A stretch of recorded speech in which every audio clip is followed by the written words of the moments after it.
Hello everyone. आज हम science का कुछ एक टॉपिक जो है वो डिस्कस करेंगे। छोटा सा ही टॉपिक है, छोटा नहीं कह सकते, बहुत लेंथी है, बट इसका हम छोटा सा पोर्शन जो है वो कवर करेंगे।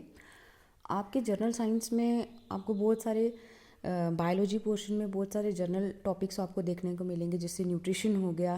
न्यूट्रिशन के अंदर आप रेस्पायरेशन की प्रोसेस, डाइजेशन की प्रोसेस, ट्रांसपोर्टेशन की प्रोसेस देखेंगे। देन उसके बाद आपका टॉपिक आता है जैसे डिजीज़ का हो गया। देन वाइटामिन्स के टॉपिक आते हैं, ग्रीन हाउस गैसेस के बारे में पढ़ेंगे। तो उसी में से ही आज मैंने एक टॉपिक उठाया है, दैट इज़ डिजीज़। तो डिज़ीज़ आपको पता है कि क्या होता है। डिज़ीज़ बेसिकली देखो, कोई भी अगर हमें इन्फेक्शन हो जाता है, जैसे हमें कोल्ड वगैरह होगा या हमारी डाइट अच्छी नहीं होगी तो हम बीमार पड़ जाएंगे। तो यही जो डिसऑर्डर्स होते हैं हमारी बॉडी के, that is result from the infection. कोई भी इन्फेक्शन होगी या कोई भी हमारी डाइट अगर डिफेक्टिव होगी तो इसको हम, इसकी वजह से हमें क्या होगा, कोई भी डिज़ीज़ जो है वो हमें हो जाएगा या हम बीमार पड़ जाएंगे, आप कह सकते हो। तो डिज़ीज़ एजेंट्स या किसकी वजह से होते हैं? डिज़ीज़ बैक्टीरिया की वजह से भी होते हैं, डिज़ीज़ वेक्टर्स की वजह से भी होते हैं, डिज़ीज़ हम कह सकते हैं कि प्रोटोजोन्स की वजह से भी हो सकते हैं। अब डिजीज़ जो हैं वो दो तरह के होते हैं। एक होते हैं डिजीज़ जो बाय बर्थ होते हैं, एक होते हैं जो बाय लाइफ टाइम जो है हम एक्वायर करते हैं उन डिजीज़ को।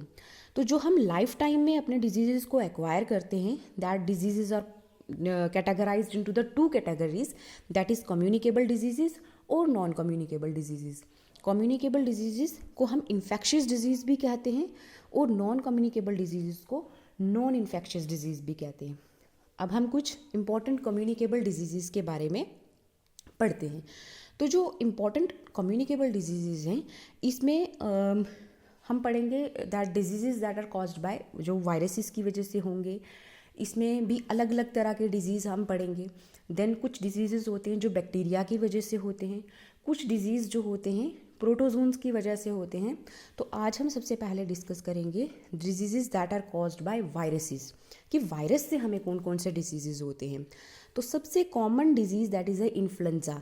आपने नाम सुना होगा, फ्लू हो गया किसी को, तो जो फ्लू होता है उसको हम इन्फ्लुएंजा कहते हैं।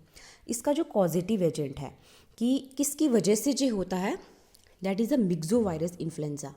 इसका जो कॉजेटिव एजेंट है या इसका नाम हम कह सकते हैं कि जो साइंटिफिक नेम है इसका, वो है मिक्सो वायरस इन्फ्लुएंजा। ट्रांसमिशन, फैलता कैसे है इन्फ्लुएंजा, फ्लू कैसे फैलेगा? कफ, खांसी करोगे, स्नीज़ करोगे, बात करते टाइम वाइल टॉकिंग। क्या सिम्टम्स है इसके? नाक बहने लगेगी, discharge from the nose, sneeze होगा, फीवर हो जाएगा, आपको हेडेक होगा, मसल पेन करेंगे आपके, कफिंग होगी, आपकी बॉडी में वीकनेस फील होगी, तो समझ लेना कि फ्लू है। तो जो फ्लू का जो टाइम पीरियड होता है, it is near about 3 days in adult. Adult में आपको 3 दिन का इसका टाइम पीरियड देखने को मिलता है। तो अब जिसको फ्लू हुआ होता है ना, तो हम बोलते हैं ना कि हाँ भाई इसको इन्फेक्शन हुआ है, इसको फ्लू हुआ है, तो इन लोगों से दूर रहिए। तो प्रिवेंशन क्या रहेगी कि keep away from the flu patients, की जो भी फ्लू के पेशेंट्स हैं हमें उनसे दूरी बनाए रखनी है। तो कंट्रोल मतलब इसका कौन कौन सी इसमें एंटीबायोटिक्स या क्या ट्रीटमेंट इसमें दिया जाता है। दो तरह के ट्रीटमेंट होते हैं, दो तरह के आप कह सकते हो कि मेडिकेशन इसमें दी जाती है, दैट इज़ एमेंटेडाइन और रिमेंटेडाइन। दो तरह के डिजीज़। इन्फ्लुएंजा क्या होता है? फ्लू होता है, कॉजेटिव एजेंट मिक्सोवायरस इन्फ्लुएंजा। ट्रांसमिशन कैसे होती है? कफिंग से, स्नीजिंग से। तो सिम्टम्स आपकी जैसे discharge from the nose, muscle pain होगा, फीवर होगा, हेडेक होगी, वीकनेस होगा। तो इसका प्रिवेंशन यही है कि आप फ्लू के जो भी पेशेंट्स होते हैं, मतलब जिसको फ्लू हुआ है, आप उनसे दूरी बना कर रखें, उनका जूठा ना खाएं। तो अगर हो सके तो उन्हें हमें कहना चाहिए कि आप मास्क लगा के रखें, ताकि फ्लू जो है वो एक आदमी से दूसरे आदमी में ट्रांसमिट ना हो। देन नेक्स्ट हमारा डिजीज़ है रेबीज़। मोस्ट कॉमन ये भी आपने सुना होगा, रेबीज़, हाइड्रोफोबिया भी कहते हैं। रेबीज़ मतलब कि हाइड्रोफोबिया इसलिए कहते हैं क्योंकि उनको पानी से डर लगता है, जिनको भी रेबीज़ हुआ होता है। तो इसका जो पॉजिटिव एजेंट है that is a rabies virus. किसकी कौन सी वजह से होता है? रेबीज़ वायरस की वजह से होता है। It is caused by bite of dog, cat, rabbit, monkey. अगर किसी को भी कोई कुत्ता काट देता है, बिल्ली काट देगी, मंकी काट देगा, तो इसकी वजह से क्या हो सकता है, उन्हें रेबीज़ वायरस हो सकता है। तो जो रेबीज़ वायरस है ये कहाँ प्रेजेंट होता है, जो भी इन्फेक्टेड एनिमल होता है, जैसे आपने सुना होगा कि हाँ ये जो कुत्ता है ये इन्फेक्टेड डॉग है, ये इन्फेक्टेड कैट है, तो उनकी सलाइवा में क्या होता है, रेबीज़ वायरस जो है वो प्रेजेंट होता है। ठीक है, तो ये जो रेबीज़ वायरस है, जब कोई भी इन्फेक्टेड एनिमल हमें काट लेगा तो ये उनकी सलाइवा से जो भी वायरस है हमारी बॉडी में ट्रांसमिट हो जाता है। तो ये जो डिज़ीज़ है पहले 1 से 3 महीने में ही एक्सप्रेस नहीं होगा, लेकिन जब आपको बाद में इसके सिम्टम्स कुछ दिखने लगते हैं, जैसे आपको फीवर होने लगेगा, मसल पेन होने लगेगी, हेडेक होने लगेगा, आपको रेस्टलेसनेस होगी। आपको मेन होता है कि जिन भी पेशेंट्स को रेबीज़ इन्फेक्शन हुआ होता है उनको पानी से डर लगता है। ठीक है, कुछ खाने पीने में भी उनको प्रॉब्लम होता है, पीते तो वो है ही नहीं क्योंकि उनको पानी से तो बहुत डर लगता है। ठीक है, जिन भी पेशेंट्स को रेबीज़ हुआ होता है, आप उनके पास अगर पानी वो देखते हैं, वो सिर्फ पानी से ही डरते हैं। तो इनका जो प्रिवेंशन है, इनसे हम कैसे प्रिवेंट कर सकते हैं इस डिज़ीज़ को, तो जो भी हमने घर में पेट डॉग्स रखे होते हैं या जो भी हमने पेट एनिमल्स रखे होते हैं, लोग कैट्स को भी पालते हैं, रेबिट्स को भी पालते हैं, डॉग्स को भी पालते हैं, तो उनको टाइमली हमें वैक्सीनेशन जो है वो प्रोवाइड करनी चाहिए, उनको वैक्सीनेशन जो है वो लगवानी चाहिए, प्रॉपर इम्यूनाइजेशन होनी चाहिए डॉग्स और कैट की। जो भी अगर हम कहते हैं ना कि हाँ भाई ये इन्फेक्टेड डॉग है, तो उनको मार दिया जाता है, उनको किल कर देना चाहिए, ताकि जो इन्फेक्शन है वो बाकी लोगों में और बाकी जानवरों में ना फैले। क्योंकि अगर जो इन्फेक्टेड एनिमल्स होते हैं ये अगर दूसरे एनिमल्स के कांटेक्ट में जाएंगे तो इससे क्या होगा, दूसरा जो फॉर एग्जांपल कोई डॉग है उसको अगर रेबीज़ वायरस है तो वह दूसरे डॉग के कांटेक्ट में जाएगा, उसके अगर वो पानी पी लेगा या दूसरा डॉग इसका जूठा खाना ही खा लेगा, तो इससे क्या होगा, उसको भी वायरस जो है ये हो जाएगा, that is a rabies virus, या जिसको हम हाइड्रोफोबिया भी कहते हैं। तो अगर किसी को कुत्ता या बिल्ली कुछ भी काट लेता है तो सबसे हमारा पहला काम होता है कि जो भी हमारे वाउंड्स हैं, जो भी हमारे घाव हैं, उनको हम जल्दी से सोप और वाटर से क्या करें, क्लीन करें। ठीक है, तो इसके लिए पास्चर ट्रीटमेंट्स जो है वो दिया जाता है, जिसमें कोर्स ऑफ 14 वैक्सीन्स 14 डेज़ का एक कोर्स होता है। मतलब जिसको भी कुत्ता काट ले, आपने देखा होगा कि जिसको भी कुत्ता काट लेता है तो उसको प्रॉपर वैक्सीनेशन जो है वो दी जाती है, ताकि इस आदमी में जो है वो रेबीज़ वायरस जो है वो ट्रांसमिट ना हो। 2 तरह के हमने वेक्टर वायरल डिजीज़ेस पढ़े, the first one is a influenza and second one is a rabies. अब थर्ड हमारा डिजीज़ है दैट इज़ एड्स। इसका कहते हैं एक्वायर्ड इम्यूनो डेफिशिएंसी सिंड्रोम। तो इसका जो पॉजिटिव एजेंट है दैट इज़ अ रेट्रोवायरस, या इसको हम आरएनए वायरस भी कहते हैं, या इसे एचआईवी भी कहा जाता है, that is a human immuno deficiency syndrome. ये जो वायरस है ये हमारे WBCs, या हम कह सकते हैं कि जो हमारे वाइट ब्लड सेल्स होते हैं, लिम्फोसाइट्स, T4 हेल्पर सेल्स जो होते हैं हमारी बॉडी के, उन पे इफ़ेक्ट करते हैं, और ये हमारी बॉडी की इम्यूनिटी को बहुत ज़्यादा वीक कर देगा ये वायरस। अब जिस भी इंसान को एड्स वायरस होता है तो उसको दूसरी इन्फेक्शन लगने के भी बहुत जल्दी चांसेस होते हैं। जैसे किसी आदमी को एड्स है ना, तो उसको दूसरी बीमारी भी बहुत जल्दी जो है वो अटैक करती है, जिसकी वजह से मतलब सेकेंडरी इन्फेक्शंस की वजह से, क्योंकि जो दूसरी बीमारी उनको लगी है उससे उनकी डेथ भी हो सकती है। तो ट्रांसमिशन क्या है कि जैसे किसी भी इंसान को अगर एड्स है तो वो अगर दूसरे इंसान को ब्लड डोनेट जो है वो करता है तो क्या हो जाएगा, इससे भी क्या होती है, ट्रांसमिशन हो गया, मतलब एक आदमी से दूसरे आदमी की तरफ जो है एड्स वायरस जो है वो ट्रांसमिट हो रहा है। यही है इसका first point, transfusion of blood. दूसरा, unprotected sexual intercourse, infected needle from injections. अब देखो कि जो भी डॉक्टर्स या नर्सिस वगैरह जो भी होते हैं, जब भी इंजेक्शंस दिए जाते हैं तो उसमें क्या होता है कि प्रॉपरली उन सिरिंजेस को डिस्ट्रॉय कर दिया जाता है, ताकि वो सिरिंजेस जो है वो किसी दूसरे इंसान को ना लगाई जाए। Mother to child during pregnancy और ड्यूरिंग बर्थ, तो इस तरह से ये डिज़ीज़ जो है ये फैलता है। तो सबसे पहले ये जो एड्स डिज़ीज़ है ये डिटेक्ट हुआ था यूएसए में 1981 में, और इंडिया में सबसे पहले ये डिटेक्ट हुआ था स्टेट तमिलनाडु में, कब? अप्रैल 1986 में। याद रखना ये बहुत इंपॉर्टेंट पॉइंट है। फर्स्ट सबसे पहले डिटेक्ट हुआ था यूएसए में 1981 में, और इंडिया के तमिलनाडु में सबसे पहले देखा गया था 1986 में। अब इसके क्या सिम्टम्स हैं? रेगुलर फीवर होगा, स्वेटिंग, मतलब रात को आपको बहुत ज़्यादा पसीना आएगा, तो इमीडिएटली आपका वेट लॉस होने लगेगा, ठीक है। ब्रेन डैमेज टू ब्रेन, आपको आपकी याददाश्त जो है वो कम होने लगेगी, आप प्रॉपरली जो है वो क्लियरली स्पीक मतलब बोल नहीं पाओगे। तो उसके बाद इसकी प्रिवेंशन क्या है कि इसके लिए प्रॉपर ट्रीटमेंट दिया जाता है, और वो प्रॉपर ट्रीटमेंट है एंटी रेट्रोवायरल ट्रीटमेंट, जिसको ART ट्रीटमेंट जो है वो दिया जाता है किसमें? एड्स में।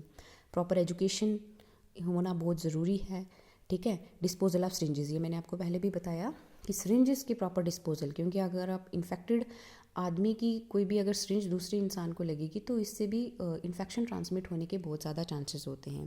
Then avoided sexual intercourse with the unknown person, ठीक है। कॉमन रेजर, जैसे दाढ़ी वगैरह कटवाते हो, आप बार्बर की शॉप में जाओगे, बाल कटवाते हो, दाढ़ी कटवाते हो, तो इससे हमेशा ये चीज़ नोटिस रखनी है कि जो बार्बर है वो हमेशा क्लीन रेज़र को ही यूज़ करे, और जो भी आपका वो जो शेविंग टूल्स जो होते हैं या जो भी इंस्ट्रूमेंट्स से वो काम करें तो वो प्रॉपरली सैनिटाइज होने चाहिए, ताकि इन्फेक्शन जो है वो ट्रांसमिट ना हो।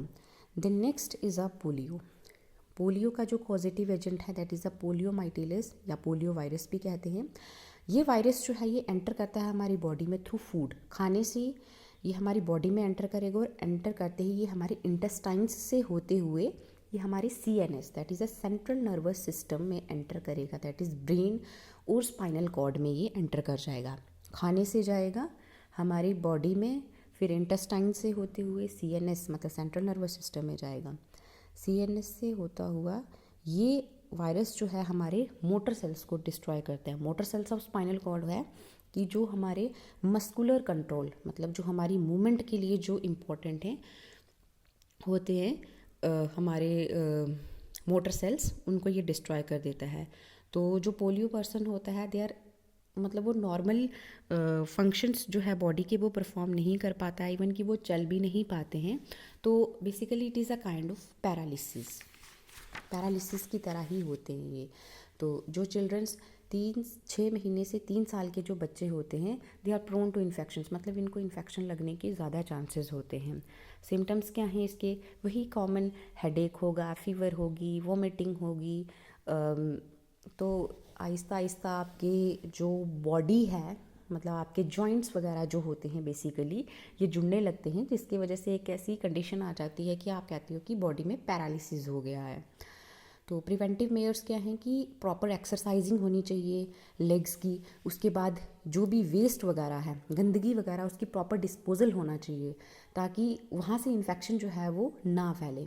उसके बाद फिजियोथेरेपीज़ दी जाती हैं, और कंट्रोल के लिए आपको पता है कि ओरल की ये जो वैक्सीन दी जाती है या पोलियो ड्रॉप्स जो हैं वो पिलाए जाते हैं बच्चों को, ताकि बच्चों में पोलियो की प्रॉब्लम जो है वो ना हो। देन कॉमन कोल्ड है हमारा, इसका जो पॉजिटिव एजेंट है that is a rhino virus. इसका जो टाइम पीरियड है वो कुछ दिनों का ही होता है। Infection in nose and respiratory passage, जब आपको कॉमन कोल्ड होता है आपको इन्फेक्शन जो है आपकी नाक में इन्फेक्शन होती है, आपकी नाक बहती है। देन रेस्पायरेटरी, आपके गले में भी दर्द होती है, ठीक है, काफ़ी सारी प्रॉब्लम होती है हमें। तो ट्रांसमिशन कैसे होती है कि जैसे directly through inhalation of droplets resulting from cough और स्नीज। जैसे कोई भी इन्फेक्टेड आदमी है जिसको कोल्ड हुआ है तो उसको जब वो स्नीज करेगा मतलब छींकेगा तो उसकी जो छींक से जो उसके ड्रॉपलेट्स होते हैं तो वो क्या होते हैं हमारे मतलब हवा से ही ये हमारी बॉडी में जो है वो ट्रांसफ़र होते हैं ये। तो जैसे किसी को भी इन्फेक्शन हुआ है, आप उनके जूठे बर्तनों में अगर खाओगे तो उससे आप उनका जूठा भी खाओगे तो उससे भी आपको इन्फेक्शन होगी, क्योंकि ये एक तरह की वायरल इन्फेक्शन है। किसकी वजह से होती है? राइनो वायरस की वजह से होती है। बुक्स पेन पेंसिल्स मैंने इसलिए लिखा है कि मोस्टली बच्चों को आदत होती है पेन पेंसिल अपने मुंह में डालने की, तो वही पेन पेंसिल फॉर एग्जांपल किसी के मुंह में है तो वो दूसरे को भी देगा, हाँ आपने उससे मांगा भी मुझे ये पेन पेंसिल देना, वो भी लोगे आप, फॉर एग्जांपल आपने भी मुंह में डालिया तो वो इन्फेक्शन वहाँ से आप में भी ट्रांसमिट हो जाती है। सिम्टम्स क्या हैं इसके? नेज़ल डिस्चार्ज, नाक बहेगी, कफ होगा, हेडेक होगा। ट्रीटमेंट इसके लिए क्या है कि इसकी बेसिकली कोई भी मेडिकेशन नहीं होती है, ये 3 से 7 दिनों के अंदर अपने आप ये ठीक हो जाते हैं। अब कुछ छोटी मोटी वायरल इन्फेक्शंस हैं, जैसे चिकन पॉक्स हो गया, नाम सुना होगा आपने, आप उसको अपनी लैंग्वेज में माता भी बोलते हो। तो इसका जो पॉजिटिव एजेंट है that is a varicella zoster. इसका टाइम पीरियड 14 से 16 दिनों का होता है और इसके लिए जो ट्रीटमेंट है ये एक एंटीवायरल मेडिकेशन जो है वो दी जाती है। ठीक है, इसकी वायरल मतलब मोस्टली इसमें फीवर वगैरह की ही जो मेडिसिन हैं वो दी जाती हैं बच्चों को या अडल्ट्स को जिनको भी ये हो जाए। उसके बाद है स्मॉल पॉक्स। स्मॉल पॉक्स का जो पॉजिटिव एजेंट है दैट इज़ अ वेरोला वायरस। ठीक है, इनका जो टाइम पीरियड है ये भी 10 से 14 दिनों का होता है और इसके लिए ट्रीटमेंट जो है वो टोकोविरिमेट दिया जाता है। अब मोस्टली ये जो है ना, जैसे चिकन पॉक्स हो गया, स्मॉल पॉक्स हो गया, मीज़ल्स, मम्स, इनके अगर पूछे भी जाते हैं तो इनका टाइम पीरियड या इनका ट्रीटमेंट पूछा जाता है या इनके पॉजिटिव एजेंट्स के बारे में ही पूछा जाता है, इतना डिटेल में नहीं पूछते। डिटेल में जो है उन्हीं इन्फेक्शंस के बारे में आपसे पूछा जाता है, जैसे एड्स हो गया, क्यों होता है, किस वजह से होता है, पोलियो हो गया, देन कॉमन कोल्ड हो गया, उसके बाद रेबीज़ हो गया। तो इन इन्फेक्शंस के बारे में आपसे ज़्यादा जो है वो डिटेल में पूछने के चांसेस होते हैं। बाकी चिकन पॉक्स, स्मॉल पॉक्स, आप इनके नाम याद कर लीजिए, इनके ट्रीटमेंट्स जो है वो देख लीजिए कि क्या क्या क्या ट्रीटमेंट्स जो हैं वो इनके दिए जाते हैं। उसके नेक्स्ट एक बीमारी है, डिजीज़ है sorry, that is a measles. तो इसका जो पॉजिटिव एजेंट है that is a measle virus और इनका जो टाइम पीरियड है मीज़ल्स का वो 10 से 12 दिनों का होता है। मीज़ल्स में भी कोई ट्रीटमेंट जो है वो नहीं दिया जाता है, लेकिन इसमें मीज़ल्स जो होते हैं इसमें फीवर रिड्यूसर्स जो होते हैं ना, जिससे आपका फ़ीवर कम हो, वो दिए जाते हैं। या विटामिन ए के सप्लीमेंट्स भी इसमें काफ़ी हेल्पफुल होते हैं, विटामिन ए के सप्लीमेंट्स भी प्रोवाइड किए जाते हैं। उसके बाद आते हैं मम्स। मम्स जो है वो मम्स वायरस की वजह से होता है, इसका टाइम पीरियड 16 से 18 दिनों का होता है और इसमें एमएमआर वैक्सीन जो है वो दी जाती है। तो यही कुछ इम्पॉर्टेंट थे हमारे disease that are caused by the viruses. तो इसके बाद हम पढ़ेंगे the disease that are caused by bacterias. ठीक है, जिसमें आप कॉलरा, डायरिया वगैरह जो है वो देखेंगे। देन प्रोटोजोनल डिजीज़ जिसमें हमारे एलिफेंटियासिस या आप कह सकते हो कि मलेरिया वगैरह के जो डिज़ीज़ हैं वो हम पढ़ेंगे। देन उसके बाद हमारे नॉन कम्युनिकेबल डिजीज़ हम देखेंगे कौन कौन से होते हैं। तो आज हमने पढ़ा डिजीज़ के बारे में, कम्युनिकेबल, नॉन कम्युनिकेबल। एक डिजीज़ होते हैं जो बाय बर्थ होते हैं, एक होते हैं जो हमें लाइफ टाइम एक्वायर होंगे। Communicable disease, non communicable disease के बारे में पढ़ा। कम्युनिकेबल इन्फेक्शियस डिजीज़ होते हैं, non communicable non infectious disease होते हैं। कुछ इंपॉर्टेंट कम्युनिकेबल डिजीज़ पढ़े जिसमें हमने वायरस की क्लासिफिकेशन के बारे में देखा। तो इनमें कुछ हमने इंपॉर्टेंट डिजीज़ डिस्कस किए, दैट इज़ अ इन्फ्लुएंजा जिसको हम फ्लू कहते हैं। देन हमने रेबीज़ के बारे में पढ़ा जिसको हम हाइड्रोफोबिया कहेंगे, इसके बारे में भी हमने पूरा डिटेल में देखा। एड्स के बारे में पढ़ा, फिर उसके बाद पोलियो के बारे में पढ़ा हमने। देन कॉमन कोल्ड हो गया, मीज़ल्स हो गए, स्मॉल पॉक्स हो गए, मम्स हो गया, चिकन पॉक्स हो गया, इन सब चीज़ों के बारे में हमने पढ़ा। तो यही था आज का हमारा छोटा सा टॉपिक। अगर आपको पसंद आता है तो बताइएगा, हम आगे भी जो है नेक्स्ट लेसन जो है वो प्रिपेयर करेंगे।